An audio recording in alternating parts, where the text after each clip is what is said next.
Narito ang ating episode ngayong gabi. Pero ano ba ang nangyari at umabot kayo ng hinaharap mo dito sa face-to-face? Pinost niya po kasi ako sa Facebook. Sino ito? Si Dahlia po. O bakit kanya pinost? Tapos, nung pinost niya po ako, sinasabihan niya akong na malandi pa ako. Which is, I'm not. So saan galing ito, Jen? Sa tingin mo na pambabash niya sa'yo or pagtawag niya sa'yong ganyan ka?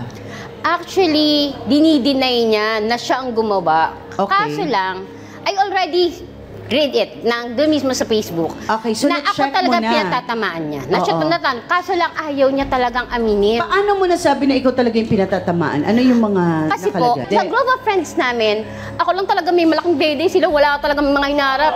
Talagang inano sila. Kumbaga, yung nagpamahagi ang Diyos, nakadapa lahat sila. Ako, binigay ko lahat. Kinala ko lahat. Ganon. Ang anon. Oo, ate, parang... Ate, nag-guide ka kaya dinibdib mo no? Dinibdib mo talaga. Oo, masyado ko talagang dinibdib. Oo, kaya lahat nasa akin na. Ganon. Ayan. Okay, so ano yung mga pinost niya para sabihin mong ikaw talaga yung pinatatamaan? Daw ako, malandi ako, tapos lahat halos ng kalalakihan sa akin tumitingin. Kasalanan ko ba? Okay, Kung may so ganito doon ako, walang wala. sinabing malaki ang dibdib kasi bla bla bla, wala. Sabi niya, malaking suso. Eh, ako lang naman malaking suso sa amin. Sino pa ba? Eh, siya wala nga siyang dede. So, totoo ba na umabot ka na sa puntong pinablutter mo siya?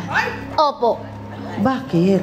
Kasi parang, para sa akin, ano na iba na kasi yung yung dating sa akin. Bashing ba ito Kasi sa social parang media? cyber na to cyberbullying na para sa akin to Parang hindi na tama.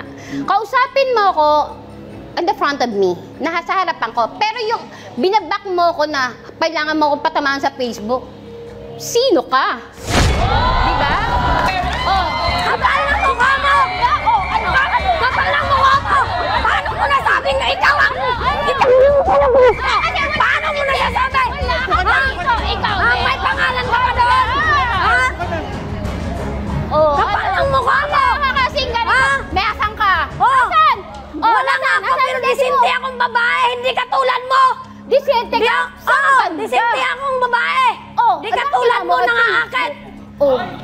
Dahlia, diretsahang tanong, totoo ba na siniraan mo si Jen sa social media? Siguro po dahil yung mga nandoon, nandyan sa kanya. Ang mga ganong malaki suso, ganon po. Okay, kung binabanggit mo yon, nakatag ba yung post? Opo, nakatag po sa kanya. Okay. Bakit? mo na. Okay. Siyempre magkumari tayo. Paano ko hindi itatag sa'yo? Siyempre, Okay, tinatag kita kasi kumarit kita. Okay, Ate Dahlia, tanungin ko lang ha, bakit ganon yung post mo? May kaaway ka ba? Bakit may ganon kang mga salita? Insecure ka kasi. Kung hindi- Ako, insecure. Hindi ka insecure, hindi mo babanggitin Kahit yun. ganito ako, hindi ako katulad mo nangaakit ng lalaki. Eh, ano magagawa ko? Kaakit-akit ako. Eh, ikaw, kaakit-akit ka ba?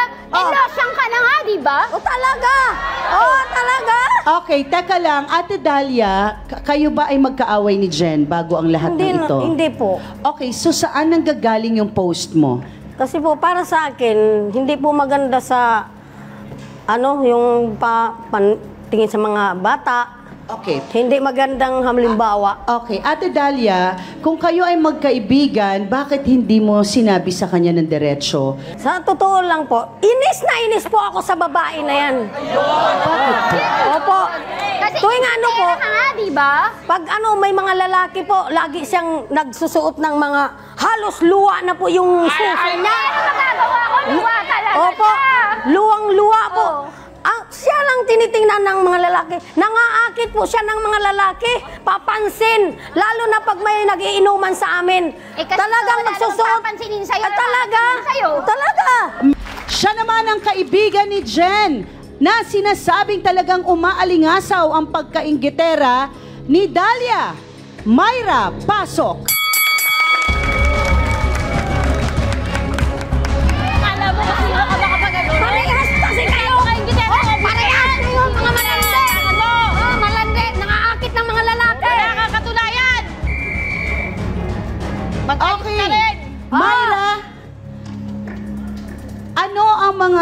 pwede mong sabihin na katibayan na talagang naiinggit si Dalia kay Jen? Sa tuwing umaga, nandun sila nakatambay sa labasan. Laging binabantayan nila yung mga dadaan na nagtatrabaho. Eh, wala naman silang hanap buhay eh. Maliban sa bahay. Eh, katulad namin ni Jen, kami ni Jen nagtatrabaho. So, Siya sinasabi mo, siya. bored si Dalia. Oo. Okay. Katulad namin, naghahanap buhay kami. Lagi yung pinagmamasdan yung mga babaeng dadaan na sabihin na nating naaangat ang ganda sa kanya. Kasi nga, hindi siya pala ayos. Talaga na. Oo. Kasi hindi ka naman siguro papalitan ng asawa mo, Baka isip aawain mo ng lang asawa mo yan. kung maganda ka. Basta Hindi yung sa kami ang binabantayan mo, bantayan mo yung Talaga. kagandahan mo. Mahal. Mag-ayos ka! Mag-ayos ka! Ayos yan nga ako. Kahit wala kang hinaharap, kung Babae. talagang maganda ka sa paningin ng asawa mo, maganda ka! Tandaan mo yan! Katulad sa Kaso, inyo. ingitera Mga ka! Agoy, ginoo ko. Okay, teka lang ha, teka lang. Ayusin natin ito kasi parang, Ate Dalia, gusto ko lang malaman mo, no? At gusto ko lang sabihin sa iyo ito na ang siguro sa sitwasyon ngayon ay ang may problema yung asawa mo. 'Di ba? Kasi siya, hindi ako sure kung tumitingin siya, siya kasi yung may mata, hindi na natin control yon. So, hindi natin pwedeng sisihin yung kaibigan mo unless talagang may pananadya, 'di ba? Ano ba, meron ka bang nakitang mga motibo na talagang gustong akitin ng asawa mo? Sa totoo lang po, hindi lang asawa ko ang inaakit niya doon. May mga katulad ko rin nainis at galit na galit sa kanya. Dahil hindi naman asawa ko lang may mata, may mga lalaki din sa lugar namin na inaakit-akit niya. Totoo ba ito, Jen? Ang katotohanan. Talaga? Hoy, anong akala mo sa mga lalaki sa lugar natin? Walang mata? Talaga. Gawa ko. Oh, Mas bakit? maganda ako Totoo naman para eh. sa'yo. Totoo namang nangaakit ka eh. Kahit hindi Totoo ko naman eh. nakakaakit, Halos lahat daw ng lalaki naakit mo. Wala ka.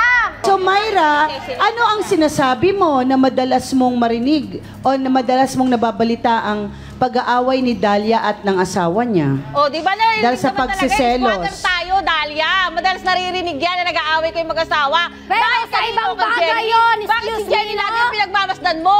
Buang Bakit ka. si Jenny lagi ang binubukang bibig mo? Oy, Ano bang meron si alam Jenny? na mga May hinaharap siya, ibang bagay wala? yan, hindi silos. Huwag kang silosa kang masyado, Dalia. Silosa. Pero hindi. Lagay mo sa lugar, Dalia. Hindi, totoo yan. Lagay mo sa lugar. Siya naman ang kaibigan ni Dalia na magpapatunay na papansin daw talaga itong si Jen sa mga kalalakihan sa lugar nila. Joan, pasok. Bakit? Hindi ba totoo? Ha? Totoo? Ha? Totoo yun kasi pag may nagiinuman, parang-para pa kayo nung walang dahilan. Porket maraming mga lalaki. Oo, kahit Irarap ka naman siguro, di ba? Hindi ka naman rarapan ng basta-basta lang. Kung Ano ba galing ng kagandahan, ano ko napatan mo pa rumapa? Pa kayo. Oo. Porket sinabihan lang kayo na malaki susura Ano ng yung dapat kayo. rumapa ang lotion? Marami namang daan dyan. Baka di pa kayo nakita may isa lang Squatter tayo! Squatter tayo! Dr. Love, Brother Jun Banaag. Thank you. Magandang umaga po sa lahat. Kukontrolin ko lang ang sarili ko. Isang bagay lang po na ako dito sa diskusyon na ito. At gusto kong defensahan kaming mga lalaki. Dinidiscriminate ninyo kami. Ang akala nyo, kami mga lalaki, pag nakakita ng malaking suso, natutukso. Yun lang ba? Yun lang ang dahilan. Nai-insecure kayo. Lahat po tayo maganda. Walang pangit. Ginawa tayo ng Diyos. Iba-ibang muka. Merong mas magandang muka, merong mas pangit-pangit, pero lahat tayo maganda. Okay? Sa mata ng Panginoon. Oo, pero kung sa mata ng Panginoon, maganda tayong lahat, pwede ho nating makita yung kagandahan sa kapwa. Hindi lang sa mukha nakukuha ang ganda. Joan and Dalia. Nawala na eh. Ang asawa mo, paglabas ng bahay niyan, alam niya may asawa siya. Kahit makakita yan ng babae nakahubad sa kalsada, kung determinado siya na respetuhin ang inyong relasyon, baliwala yung babaeng yan na nakahubad. Nasa sa tao yan. Kaya ang asawa mo, hindi mo pwedeng ikulong sa bahay dahil baka makakita ng magandang babae. See? Dito lalabas yung kailangan yung pagtitiwala mo sa asawa mo. At sasabihin ko sa'yo, kung ginagampanan mo ang tungkulin mo bilang asawa at ina, I tell you, kahit iharap mo yung mga magagandang babae, ikaw pa rin ang pipiliin ng asawa mo. Huwag mong sirain ang pagkakaibigan ninyo at pagiging magkumare ninyo.